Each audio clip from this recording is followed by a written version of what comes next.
for today's video. Nandito tayo ngayon. Kasama natin ang Andox. At syempre, isi-share namin sa inyo kung ano yung mga favorite naming orderin. So, stay tuned. Okay, so unahin natin ang request ni Kuya JP. Ito naman ang gusto ni Kuya JP, yung Dukito Burger. Merong regular and merong spicy. Ay, ang laki. Laki ng chicken.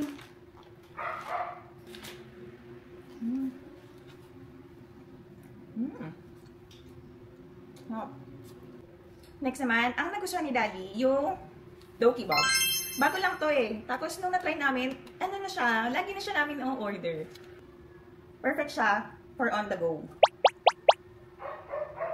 At syempre, hindi mawawala ang favorite ng mga bata, ang Dukito Fried Chicken. So, dalawang klase meron ang fried chicken nila. Merong original, yun yung hindi spicy, at meron ding spicy. Ang laki. See? Mawawala ang sauce.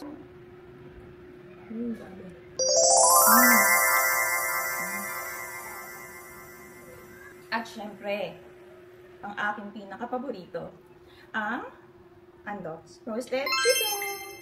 Grabe, ito yung pag kinain ko, maalala ko yung tito ko na lagi itong inuuwi sa amin pasalubong noon. Hindi pa rin nagbabago yung lasa ng roasted chicken nila ever since. Agree ba kayo? Parang ever since, ganito pa rin talaga yung lasa. Pati yung sauce na kasama. Uy, grabe. Favorite.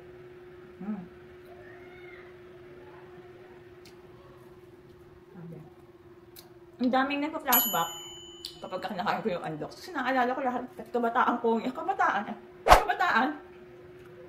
Ang dami. Madami yung naging parte na to ng pamilya namin yung Andox. Kaya, kayo, anong story nyo? Kwento nyo naman sa comment section. Anong favorite nyo sa Andox? Tingnan natin, basahin natin. So yun lang. Thank you so much for watching. Bye!